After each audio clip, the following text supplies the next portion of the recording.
అవని stories. Anasuya ఎంత మాట్లాడినా అవని మాత్రం ఏమీ మాట్లాడకుండా ఉండిపోతుంది. మైదా తినటం వల్ల అవని నాలుక అతుక్కుపోయి ఉంటుంది. ఆ విషయం తెలిసి అనసూయ నవ్వునాపుకుంటూ ఉంటుంది. అవని మాత్రం నోరు తెరవలేక ఇబ్బంది పడుతూ ఉంటుంది. ఇక మరుసటి రోజు అవనిని చూడ్డానికి తన చెల్లెలు దివ్య, వసంతలు అక్కడికి చేరుకుంటారు. వారిని చూసి అవని చాలా సంతోషిస్తుంది. దివ్య, వసంత ఎలా ఉన్నారే?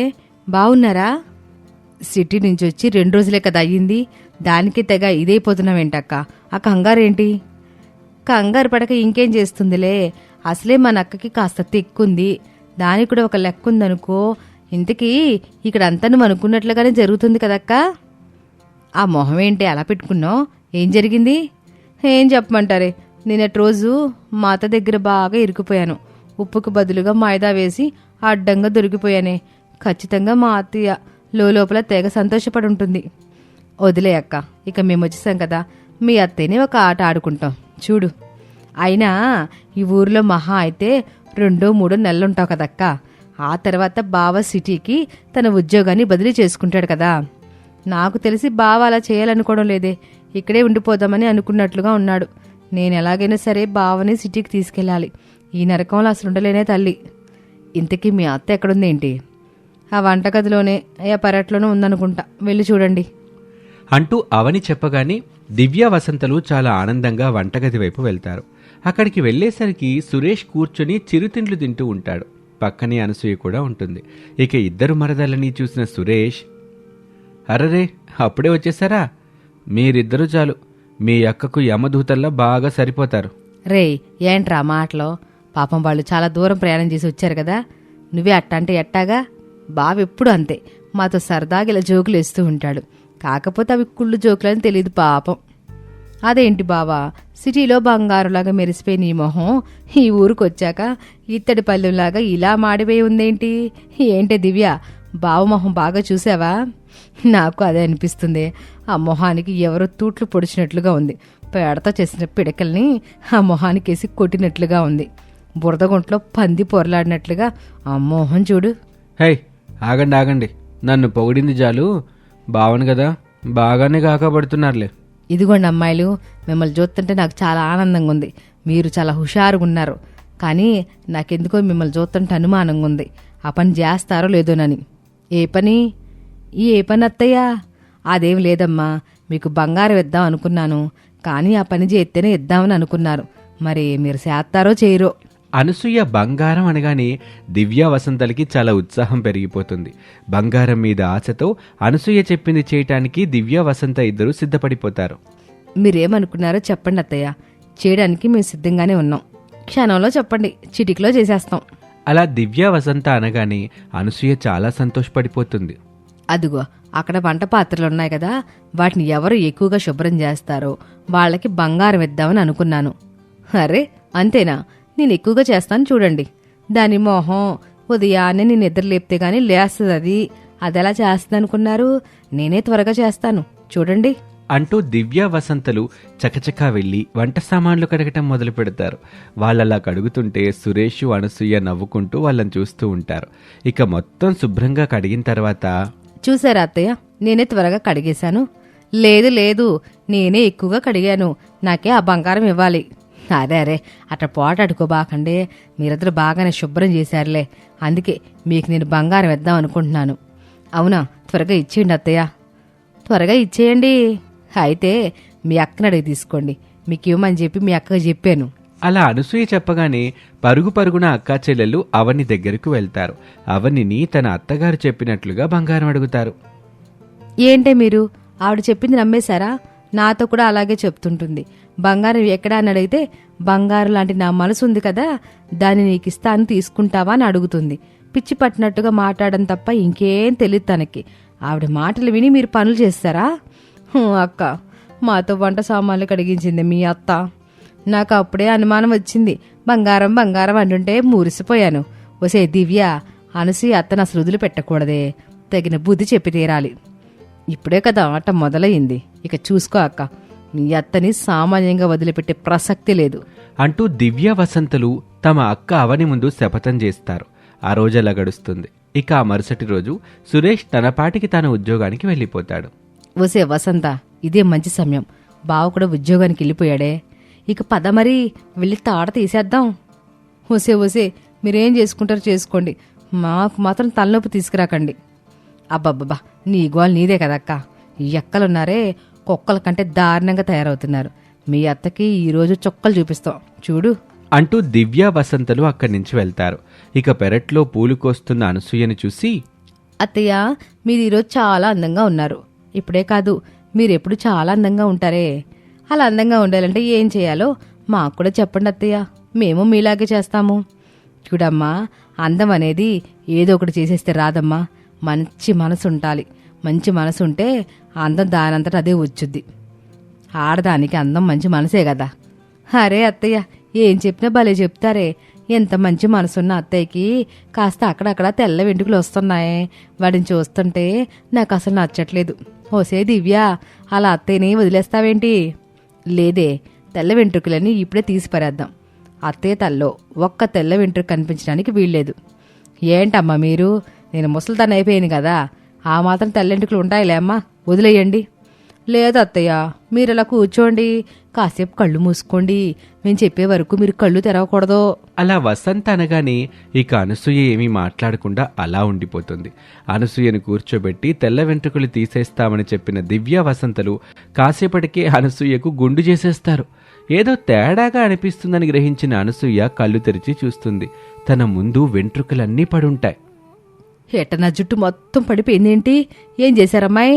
అరేరే, నా గుండు చేయించారా? అత్తయ్య, అది అట్ట గొనుగుతావేంటే? ఏదో తెల్లెంట్రుకలు తీసే సమయంలో కాస్త జుట్టు రాలిపోయింది. దాన్ని తొలగించే క్రమంలో జుట్టుని తీసేయాల్సి వచ్చింది. ఇట్ట గుండె అయిపోతుందని మనం ఏమన్నా అనుకున్నామా ఏమిటి?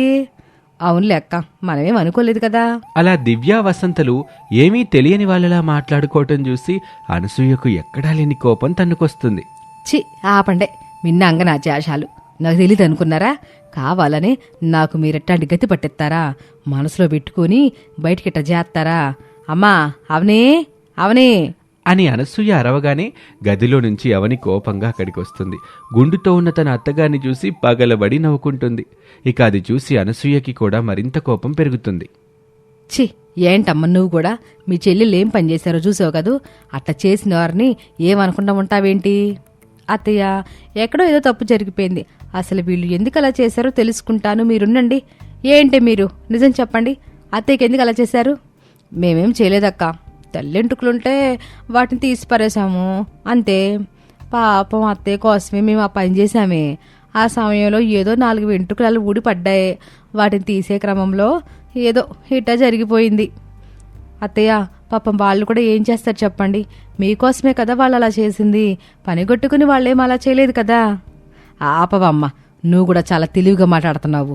నన్ను మాటల్లో పెట్టి కళ్ళు మూసుకోమని చెప్పి వాళ్ళంత పని చేశారు. కొన్ని వెంట్రుకలు తీసేసినా పర్వాలేదు, ఆ తర్వాత నాకు చెప్పాలిగా. చెప్పకుండా వాళ్ళు నాకిట గుండు చేయడం ఏంటమ్మా? అనసూయ అలా చెప్పగానే అవని తన చెల్లెళ్ల మీద కోపం ఉన్నట్లు నటిస్తుంది.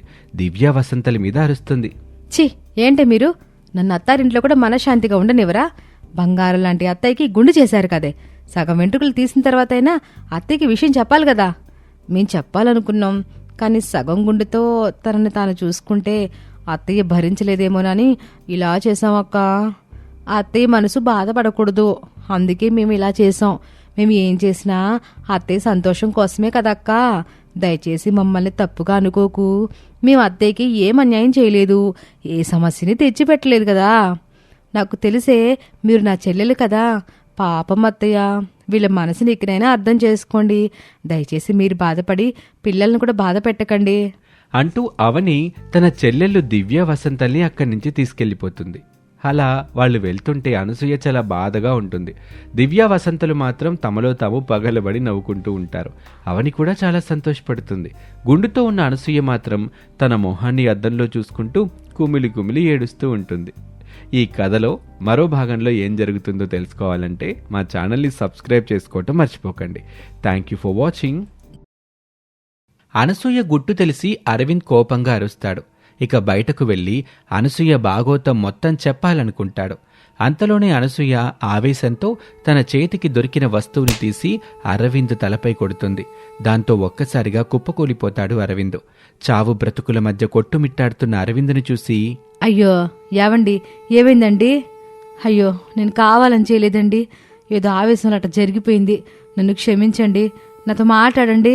యావండి మీరు అటు మాట్లాడపోతే ఎట్టాగండి, నేనేం తప్పు చేయలేదు అంటూ భయపడిపోతుంది అనసూయ. ఇక తను చేసిన పని ఎవరైనా చూశారేమోనని అటు ఇటు గమనిస్తుంది. వెంటనే ఇంటి బయట పాకలో ఉన్న తన కోడలు అవనిని, కొడుకు సురేష్ని దొంగచాటుగా చూస్తుంది. నేనెళ్ళి తినటానికి ఏదైనా తీసుకొస్తానవని, నువ్వేం కంగారు పడకు, నేనొచ్చేలోపు జాగ్రత్తగా ఉండు. ఏమండి త్వరగా వచ్చేయండి, ఒంటరిగా నేను ఉండలేకపోతున్నాను, నా వల్ల అవడం లేదు, బాధని భరించలేకపోతున్నాను అంటూ అవని అనటంతో త్వరగా వచ్చేస్తాను అని చెప్పి సురేష్ బయటకు వెళ్తాడు. దూరం నుంచి వారిని గమనిస్తున్న అనసూయకి అప్పుడే ఒక ఆలోచన వస్తుంది. సురేష్ వెళ్ళిపోయిన తర్వాత వెంటనే పరుగున అవని దగ్గరికి వస్తుంది. అనసూయను చూసి అవని కంగారు పడుతుంది. అమ్మ అవనే, నువ్వే కాపాడాలమ్మా, వెంటనే రా అమ్మా, అవతల మీ మావయ్య. ఏమైంది అత్తయ్య? మావికి ఏమైంది? తొందరగా రా అమ్మా, నువ్వు వచ్చి చూడు, ఆయనకి ఏమైందో తెలియట్లేదు అని అనసూయ చెప్పటంతో అవని వెంటనే తన మామగారు అరవింద్ దగ్గరికి వెళ్తుంది. అనసూయ మాత్రం గుమ్మం వైపే చూస్తూ ఉంటుంది. ఇక అవని వెళ్లి చూడగానే తలపై గాయంతో కనిపిస్తాడు అరవింద్. అరవింద్తో మాట్లాడే ప్రయత్నం చేస్తుంది అవని. మావయ్య ఏమైంది మీకు? అసలు ఈ గాయం ఏంటి మావయ్య? ఎందుకు ఇలా ఉన్నారు?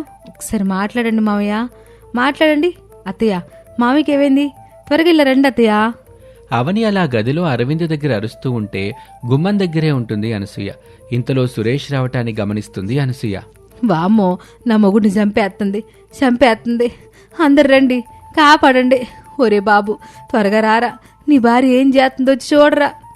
ఏమైందమ్మా, ఏమైంది, ఎందుకు అలా అరుస్తున్నావు? నీ భార్య మీ నాన్నని చంపేస్తుందిరా, తొందరగా కాపాడరా, ఆయన చంపేస్తున్నానని భయంగా ఉంది నాకు. అవని అలా చేయటం ఏంటమ్మా అంటూ సురేష్ పరుగున అక్కడికి వెళ్లి చూస్తే అరవింద్ని పట్టుకుని ఉంటుంది అవని. అరవింద్ తలకైన గాయాన్ని చూస్తాడు సురేష్. ఏంటిదవని, ఏం జరిగింది? నాన్నని ఎందుకు కొట్టావు? అయ్యో నేనేం చేయలేదు. ఆపవే నిన్న అంగనాజాశాలు. నా భార్యని ఎందుకమ్మ బాధ పెడుతున్నావని ఆయన నిన్ను ప్రాధేయపడితే ఆయన మాటలేనకుండా నువ్వు ఇట్ట దారుణంగా ప్రవర్తిస్తావా? ఆయన్ని సంపాలని చూస్తావా? నా మొగుడికి ఏమన్నా కావాలి, నేను చూస్తూ ఊరుకోను. ఇప్పుడే పోలీసులు చెప్తాను, నిన్ను జైలుకి పంపిస్తాను. ఆగమ్మా, ఇప్పుడు మనం వెళ్లాల్సింది పోలీసుల దగ్గరికి కాదు, ఆస్పత్రికి. నాన్నని వెంటనే ఆస్పత్రికి తీసుకెళ్లాలి. అలా సురేష్ తన తండ్రిని ఆస్పత్రికి తీసుకుని వెళ్తాడు. అవని తన మావయ్యని చూసి ఏడుస్తూ ఉంటుంది. అనసూయ మాత్రం చుక్క కన్నీరు కూడా కార్చకుండా తన కోడల్ని కోపంగా చూస్తూ ఉంటుంది. ఇంతలో డాక్టర్ వస్తాడు. ఆయన తలకి బలమైన దెబ్బ తగిలిందమ్మా, ఇక ఆయన బతికి ఉన్నా చనిపోయినట్లే లెక్క. ఏంటి మీరు చెప్పేది? మీ నాన్నగారు కోమాలోకి వెళ్లారు, ఆయన ఎప్పుడు కళ్ళు తెరుస్తారో తెలీదు. మేం కూడా ఏమీ చెప్పలేకపోతున్నాం. ఇక ఆయన మంచానికే పరిమితం కావాల్సి ఉంటుంది. అయ్యో దేవుడా, ఎంత పని చేసావు తండ్రి. ఎప్పుడూ సరదాగా మాట్లాడే నా భర్తని ఈ గది పట్టిస్తావా? దీనంతటికి కారణం ఇదే. దీన్ని పోలీసులకు పట్టించాల్సిందే. చూడండమ్మా, ఇది ఆస్పత్రి, ఇక్కడ అరవకూడదు. ఏదైనా ఉంటే మీ ఇంటికి వెళ్ళి మాట్లాడుకోండి. ఏదైనా ఆపరేషన్ చేస్తే ఆయన మామూలు మనిషి అయ్యే అవకాశం ఉంటుందా డాక్టర్? లేదండి, కోమాలోకి వెళ్ళిన వారు దాని నుంచి బయటపడడానికి చాలా ఏళ్లు పడుతుంది. అది మేం కూడా ఖచ్చితంగా చెప్పలేం. ఇక ఇప్పుడు మీ నాన్నని ఇంటికి తీసుకుని వెళ్ళండి, కొన్ని మందులు రాసిస్తాను, వాటిని రోజు వాడండి. డాక్టర్ అలా చెప్పటంతో అనసూయ, సురేష్, అవనిలు అరవింద్ని తీసుకుని ఇంటికి వెళ్తారు. ఇక అనసూయ తన కోడలు అవనిని ఆ చెంప ఈ చెంప వాయించేస్తుంది. నా మొగుడినేం చేసావే నువ్వు? ఆయనకి గతికి పట్టించావు కదే. అబద్ధాలు చెప్పకండి అత్తయ్య, మీరు చెప్తేనే కదా నేను ఇంట్లోకి వెళ్ళాను. నా దగ్గరికి ఏడుస్తూ వచ్చి మావయ్య గురించి చెప్పారు. ఆయన ఆపదలో ఉన్నారని తెలిసి వెంటనే నేను అక్కడికి వెళ్ళాను. అప్పటికే ఆయన గాయంతో ఉన్నారు. నేనేం చేయలేదు. నాకెందుకో మీపైన అనుమానంగా ఉంది. వామో చూస్తుంటే ఇది అన్నీ నాపైన తోసేలా ఉంది. ఓరే అట చూస్తా ఉంటావా? నువ్వేం మాట్లాడవా? భార్యకి వత్తాసి పలకడం తప్ప ఇంకేం చేయవా నువ్వు? అలా అనసూయ మాట్లాడుతుంటే సురేష్కి తలపోటొస్తుంది. ఇక అంతలోనే పక్కింటి పద్మ అక్కడికి ఒక పోలీసుని తీసుకొస్తుంది. పోలీసు అవనిని చూసి, సొంత మామని కొట్టి ఆయన కోమాలోకి వెళ్ళటానికి కారణమైన నిన్ను అరెస్ట్ చేస్తున్నాను. పోలీస్ స్టేషన్కి నడువు ముందు. అది కాదండి, నేను చెప్పేది వినండి. నువ్వేం చెప్పినా అక్కడే చెప్పాలి. ఇక్కడేం చెప్పినా నేను వినిపించుకోను. పదవమ్మా పద. చేసిందంతా చేసేసి ఇంకా అమాయకంగా మాట్లాడుతున్నావు. పోలీసుల దగ్గర నాటకాలు ఆడకూడదు. ఏమండి మీరన్నా చెప్పండి. ఇప్పుడు నేనేమీ మాట్లాడలేనవని. నువ్వు ఆ ఇంట్లోకి వెళ్ళొద్దని చెప్పాను కదా. అయినా నా మాట వినకుండా ఇలా ఎందుకు వెళ్ళావు? నాన్న కూడా నీ వైపే మాట్లాడేవారు. మరి ఆయన్ని అలా చేయటానికి నీకు మనసులా వచ్చిందవని. ఏవండి మీరు కూడా నన్ను అనుమానిస్తున్నారా? నేనే పాపం ఎరుగునండి. మీరైనా నా మాట వినండి. అంటే నువ్వు ఏ తప్పు చేసినా నీకు అనుకూలంగానే మాట్లాడాలా? నీ మాయ మాటలతో నా కొడుకుని నీ వైపు తిప్పుకున్నా నిజం అందరికీ తెలుస్తుంది. తీసుకెళ్ళండి దీన్ని. నా మొగుడికి గది పట్టించిన దీనికి ఖచ్చితంగా శిక్ష పడాలి. అలా అనసూయ అనగానే సురేష్ కూడా మౌనంగా ఉండిపోతాడు. పోలీస్ అవనిని తనతో పాటు తీసుకువెళ్తాడు. జైలు గోడల మధ్య అవని కుమిలి కుమిలి ఏడుస్తూ ఉంటుంది. దేవుడా, నేనేం తప్పు చేశాను? నాకెందుకు ఇలాంటి శిక్ష వేశావు? కట్టుకున్న భర్త కూడా నమ్మలేడు. ఇక నేను బ్రతికి ఏం ప్రయోజనం? నన్ను చంపేయచ్చు కదా, నా ప్రాణాలు తీసేయచ్చు కదా. జైలు లోపల అవని అలా ఏడుస్తూ బాధపడుతుంటే అక్కడికి సురేష్ వస్తాడు. అక్కడున్న పోలీసుని పక్కకి పిలిచి చేతిలో కాస్త డబ్బులు పెడతాడు సురేష్. ఆ డబ్బులు తీసుకున్న పోలీస్ అధికారి అవనిని వదిలేస్తాడు. అవని, సురేష్ ఓ గుడి దగ్గరకు చేరుకుంటారు. మీరు కూడా నన్ను నమ్మడం లేదు కదండి. నేను చచ్చిపోయినా బావుండు. పిచ్చిదానా, జీవితం మనకి ఎన్నో పాఠాలు గుణపాఠాలు నేర్పుతూ ఉంటుంది. దానికి అలా బాధపడితే ఎలా? మా అమ్మ గురించి నాకు బాగా తెలుసు. ఆవిడ ఏదైనా అనుకొని అది జరగకపోతే అప్పుడు క్రూరంగా మారిపోతుంది. పైగా ఆ పక్కింటి పద్మ కూడా ఉంది. అమ్మను రెచ్చగొట్టి ఏవేవో చేయిస్తూ ఉంటుంది. అత్తయ్య ఇలా చేస్తుంటే మనం ఆ ఇంట్లో ఎలా బ్రతుకుతామండి? నేను అత్తయ్యకి ఇష్టం లేదా? చూడవని, ఆడదానికి ఆడదే శత్రువు. నువ్వు అమాయకురాలివి, అమ్మ కూడా అంతే. కానీ ఆవిడ ఎవరి మాటలు విని ఇలా చేస్తుందో అర్థం కావటం లేదు. కొన్నాళ్ల పాటు మనం ఇంటికి వెళ్లకుండా ఎక్కడైనా దూరంగా వెళ్ళి బ్రతుకుదాం. అలా బ్రతకాల్సిన కర్మ మనకేంటండి? మనం మన ఊర్లోనే ఉందాం, ఆ పశువుల పాకలోనే ఉందాం. అక్కడికి వెళ్తే మళ్ళీ అమ్మకు నీకు గొడవ మొదలవుతూనే ఉంటుంది. మీ ఇద్దరి మధ్యలో నేను నలిగిపోతున్నాను. అటు నువ్వు ఏడ్చినా మా అమ్మ ఏడ్చినా తట్టుకోలేకపోతున్నాను. ఎవరి వైపు మాట్లాడాలి, ఎవరిని వెనకేసుకు రావాలో తేల్చుకోలేక తలడిల్లిపోతున్నాను. మీరలా బాధపడకండి. తల్లి కొడుకులను విడదీసే పాపము నాకొద్దు. మనం ఆ పశువుల పాకలోనే బ్రతుకుదాం. నాకు తెలిసి అత్తయ్య నన్ను కోడలుగా కాకుండా ఒక బానిసలాగా చూడాలి అనుకుంటుంది. ఇప్పుడు నేను వెళ్ళి అత్తయ్య కాళ్ళపై పడతాను. అప్పుడు ఏం జరుగుతుందో చూద్దామండి, చూద్దాం. అలా అవని, సురేష్ అనుకుని ఇంటికి వెళ్తారు. ఇంటికి వెళ్ళిన తర్వాత అనసూయ తన భర్త మంచాన ఉండటాన్ని చూస్తూ కాస్త కూడా బాధ లేకుండా పళ్ళు ఫలాలు తింటూ ఉంటుంది. ఇక అవనిని చూడగానే, ఇద్దరిద్దరు మళ్ళీ ఇంటికి తీసుకొచ్చావేంట్రా నువ్వు? అత్తయ్య నన్ను క్షమించండి అత్తయ్య. నేను చేసింది తప్పే. మావిని అలా చేసి ఉండకూడదు. తప్పయింది. ఇంకెప్పుడు మీ మాట చవదాటను అత్తయ్య. మీరేం చెప్తే అది చేస్తాను. నన్ను క్షమించి వదిలేండి అత్తయ్య. అవని అలా అంటుంటే అనసూయ లోపల చాలా సంతోషపడుతూ ఉంటుంది. ఇక కాళ్ళు పట్టుకున్న తన కోడల్ని చూసి, చూడమ్మా, నువ్వెన్ని చేసినా భరిస్తానంటే అదంతా నా కొడుకు కోసమే. ఆయన బాధ పెట్టడం నాకు ఇష్టం లేదు. నన్ను పోలీస్ స్టేషన్కి పంపించావు. ఇప్పుడు నువ్వు కూడా అక్కడికి వెళ్ళొచ్చావు. ఆయన్ని మంచానికి పరిమితం చేసావు. ఇక మన కుటుంబంలో అన్ని కలహాలు వచ్చాయి. నా మాట విని జాగ్రత్తగా నడుచుకుని ఉండుంటే నీకు ఈ గది పట్టేది కాదుగా. కొత్త కోడలో కదా, ఆ మాత్రం ఆవేశం, తొందరపాటు, అత్తపై పెత్తనం చెలాయించాలని స్వభావం ఉంటుంది. ఇకనైనా ఇవన్నీ తగ్గించుకో. అమ్మా, పాపం కదా, తన తప్పులు ఒప్పుకొని ఇలా బాధపడుతుంటే నువ్వేంటమ్మా అలా మాట్లాడుతూనే ఉంటావా? ఇకనైనా ఇంట్లోకి రానివ్వమ్మా. లేదండి, అత్తయ్య చెప్పినట్లు పశువుల పాకలోనే ఉంటాను. అయ్యో, అది అప్పుడు చెప్పాను. నీ తప్పు తెలుసుకున్నావుగా. ఇక నేను చెప్పినట్టుగా చేస్తానంటున్నావుగా. కాబట్టి నువ్వు అక్కడ ఉండాల్సిన పని లేదు. ఇంట్లోనే ఉండొచ్చు. ఇంకేమవని, అమ్మ చెప్పిందిగా, పద లోపలికి వెళ్దాం. అలా సురేష్ తన భార్య అనసూయను గదిలోకి తీసుకుని వెళ్తాడు. వాళ్ళు వెళ్ళిన తర్వాత అనసూయ తన భర్త వైపు చూస్తూ, మొత్తానికి నా దారిలోకి వచ్చింది. నా మొగుడు మంచాన పడినా పర్లేదు. అది నా గుప్పెట్లోకి వచ్చింది కదా. ఇక దాని వ్యవహారాలు ఈ ఇంట్లో సాగవు. ఈ విషయం వెంటనే పద్మకు చెప్పాలి. అది కూడా సంతోషించుద్ది అంటూ అనసూయ పక్కింటి పద్మని పిలిచి మాట్లాడుతుంది. అనసూయ అన్ని విషయాలు పద్మకి చెప్తుంది. అబ్బబ్బబ్బా, మంచి విషయం చెప్పావు. అలాగని కొత్త కోడల్ని తేలిగ్గా వదిలేపాక. కొత్త కోడలు రగిలే కురువితో సమానమో. ఎప్పుడైనా సుర్రు మనకు తప్పదో. ఇప్పుడేమంటావే? అసలు విషయం చెప్పు. సందర్భం వచ్చినప్పుడు నేను చెప్తాను. అంతవరకు అలా చూస్తా ఉందాం. నీ కోడలు ఎలా మెలిగిద్దో చూద్దాం. అదే నిజమే. ఇప్పుడే కదా అసలు కథ మొదలైంది. ముందుంది మొసళ్ళ పండగ. దానికి ముక్కు తడేసి సిద్ధంగా ఉన్నాను. ఇక అదేం చేయలేదులే. రెక్కలెరిగిన పక్షిలాగా దాని పరిస్థితి తయారైంది. అలా అనసూయ పద్మలు చెప్పుకుంటూ నవ్వుకుంటూ ఉంటారు. వారలా మాట్లాడుకోవటాన్ని దూరం నుంచి చాటుగా గమనిస్తూ ఉంటారు అవని సురేష్. ఇక అత్తగారి పన్నాగమంతా తెలిసాక అవని ఏం చేయబోతుంది? సురేష్ తన తల్లి చేసే పనులు చూస్తూ ఉంటాడా? అవనిని ముప్పుతిప్పలు పెట్టడానికి పద్మ ఏం ప్లాన్ ఇవ్వనుంది? పద్మను అనసూయను అవని ఎలా ఎదుర్కోనుంది? ఇవన్నీ తెలియాలంటే తరువాయి భాగం వరకు ఎదురు చూడాల్సిందే. అమాయకప్పు పల్లెటూరి కోడలు, అహంకారి అత్త 4వ భాగంలో చూద్దాం.